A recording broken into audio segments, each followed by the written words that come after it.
Hello everyone, welcome to our class. We are continuing our chapter Biological Classification. This is the last portion of our chapter. I told you that the Robert H. Whittaker classified the living organisms into 5 kingdoms. The 5 kingdoms are Kingdom Protista, Kingdom Monera, Kingdom Fungi, Kingdom Plantae and Kingdom Animalia. In this, the largest kingdom is Kingdom Animalia. Kingdom Plantae and Kingdom Animalia, we have on next chapters. We will discuss a detail about on that chapters. Okay. Then in 1969, the American ecologist R.H. Whittaker classified the organism based on some features. The features means complexity of the cell, complexity of body organization, mode of nutrition, ecological role, reproduction, and the phylogenetic relationship. Phylogenetic relationship means evolution. Okay, so some organisms are prokaryotic, some are eukaryotic, some are unicellular, and others are multicellular. All these features help Robert H. Whittaker to classify all organisms. And we know the merit of the 5 kingdom classifications are the system is more scientific and natural. Then the prokaryotes are placed in a separate kingdom that is termed as Kingdom Monera, and the eukaryotic unicellular organisms are placed under the Kingdom Protista. Then based on the nutritional status, the fungi which give a separate kingdom. Okay. Then this 5 kingdom classification having their own demerits. The demerits are the Kingdom Monera and Protista comprises heterogeneous form of life. Okay, all organisms in the Kingdom Monera and Protista are not shown similar characters. Some are carrying different characters. Then the multicellular organisms have originated from the protist several times. Then the unicellular green algae like Chlamydomonas, volvox have not been induced under the Kingdom Protista. They are we considered as an algae. We will next chapter we will study in plant kingdom. They are considered as an algae group. Which one? Chlamydomonas and volvox. Okay. Again I am repeating that each and class I am repeating that all the terms of the organisms are new to you. Okay, so if one time you are just seeing this video, you can't get the name. Okay, so one or more time you observe this video and write down the notes and read your textbook carefully, then you will familiar with all the terms. Okay, so unicellular green algae like Chlamydomonas and volvox have not been included in the Kingdom Protista. Then the next is slime molds kept under Kingdom Protista show much variations. Kingdom Protista, subdivision of Kingdom Protista, that is slime molds, but the slime molds show some variations. Then the viruses and lichens have not been given a proper place. Okay, so in previous class we discussed about virus. Then the next one is, previous class we discussed about virus. So these viruses are not included in any group. Okay, viruses are not included in any group. Next we are discussing the term bacteriophage. What was the term? Bacteriophage. Okay, bacteriophage. Viruses which parasites bacteria are termed as bacteriophage. Okay. Viruses which parasites on bacteria are termed as bacteriophages. They were discovered by F. Tort. Tort spelling T-W-O-R-T. Tort. Okay. The bacteriophage consists of nucleoproteins. Bacteriophages are made up of nucleoproteins. Some phages are spherical, some are coma shaped, whereas majority of them are tadpole-like in appearance. Tadpole-like, the larva of the frog. Okay, some phages are spherical, some are coma shaped, and whereas majority of them are tadpole-like organism. A typical bacteriophage looks like a hexagonal head. Hexagonal head, short neck, collar and tail. Okay, a typical bacteriophage. Textbook page number 26 has the structure of bacteriophage. This bacteriophage having hexagonal head, short neck, collar and tail. The genetic material DNA is located in the head and the head is covered by enclosed by, means the DNA is covered by a protein. The protein known as capsid. The cylindrical tail is made up of proteins. The cylindrical tail is made up of proteins. Basal end of each corner of hexagonal plate has tail fiber. Basal end of each hexagonal plate has a thin tail fiber. The upper end of the tail is attached to the head by a narrow neck. The core tube of tail is surrounded by contractile sheath. It is attached to the head by a collar. This is the structure of the bacteriophage. This is an example for the bacteriophage T2. Alphabet, capital letter T. Then we are writing in near 2. Okay. The number 2 near to the T. They have the hexagonal head. Hexagonal head. Then they have short neck portion. Okay, collar portion. Then it having the tail portion. Then the genetic material is DNA. Then this hexagonal head portion contains genetic material DNA and is enclosed by a protein capsule. The cylindrical tail is made up of proteins.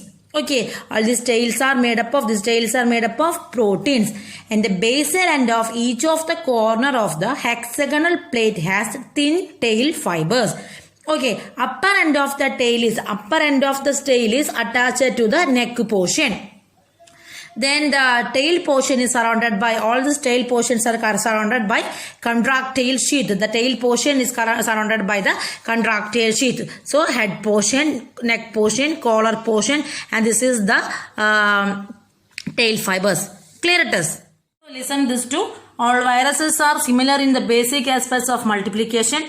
General properties can best be studied by selecting a technically suitable model.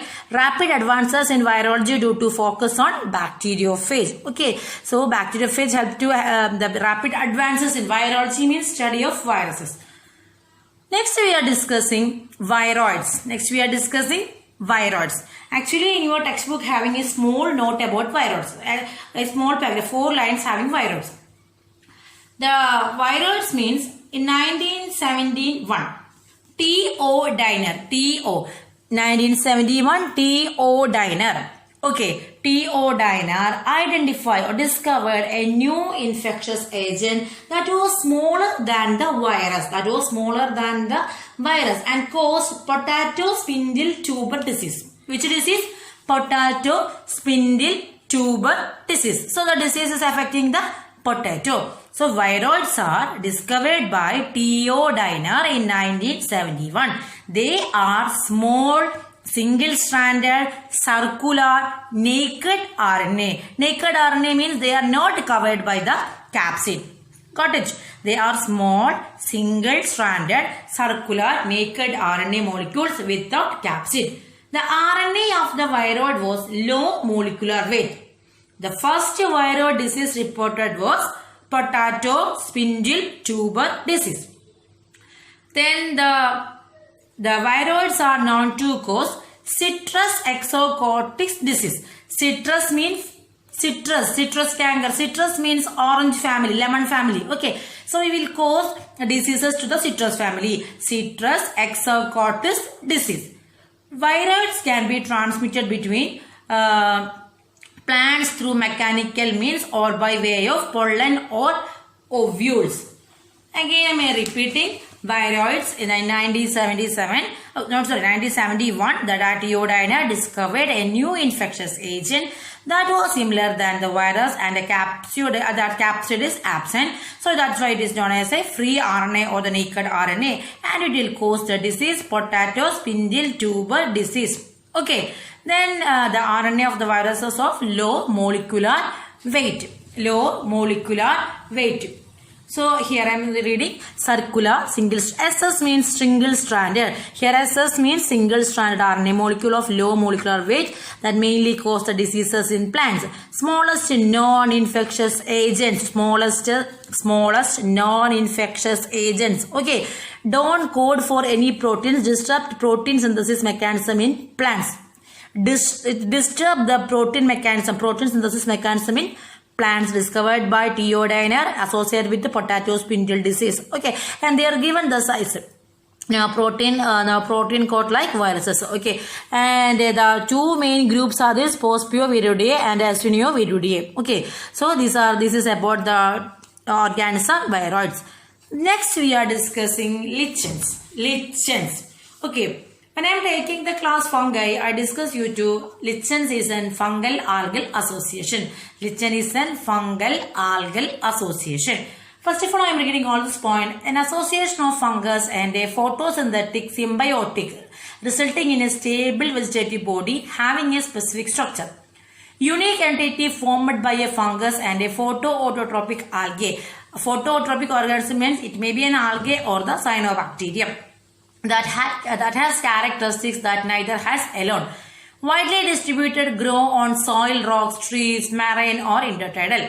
Variety of habitats, cold to hot, arid to moist, withstand environmental extremes, maybe dominant vegetation. So these lichens can live in variety of habitats. They can withstand the environmental extremes. Okay.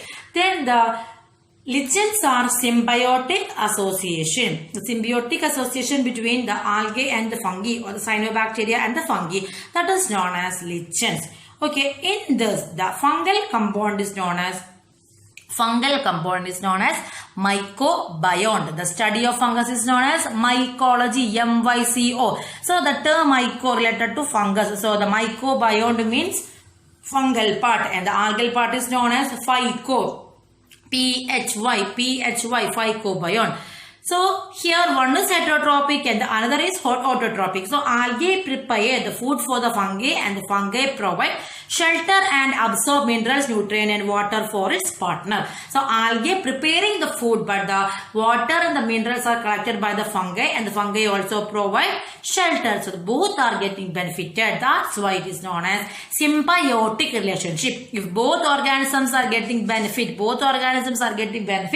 that is known as symbiotic organism.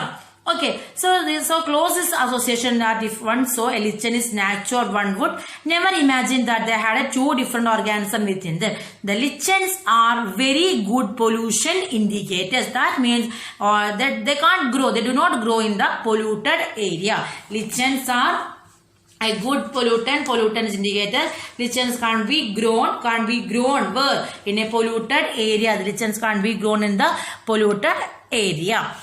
The term lichen was coined by Theophrastus. In first lesson, Living Worlds lesson, we studied the scientist name Theophrastus. That Theophrastus, okay, coined the term lichens. Okay. The symbiotic association between the algae and fungi, otherwise known as helotism. The symbiotic association between the algae and fungi, otherwise known as helotism. Helotism. I know that you didn't get your SM. SM means study material from time. That's why I am giving the spelling of the all new words. Okay. Helotism. Helotism. And if you feel any doubt in any portions, anytime you can call me. When I gave you my number or when I am taking class. Otherwise, you don't want to call me. You just mail me. Okay. So the algae is the lichens are an example for the mutualism. Clear? The example for the lichens are Usnea. USNEA. Usnea is an example for the lichens. Usnea. Next example is Cladonia. Cladonia. CLADONIA. Cladonia. Got it? Usnea. And the next example is Cladonia. CLADONIA. So lichens are great indicators for air quality. They are being used for testing air pollution, especially sulfur dioxide. Lichens are great indicators of the air quality. They are being used for testing air pollution, especially of sulfur dioxide. There's lichens which undergo, there's a fungal part of the lichens undergo sexual reproduction, and the growth of lichen is extremely slow. They can survive high temperature and dry condition for a long time. Hence, they can grow easily on a dry substratum. Okay.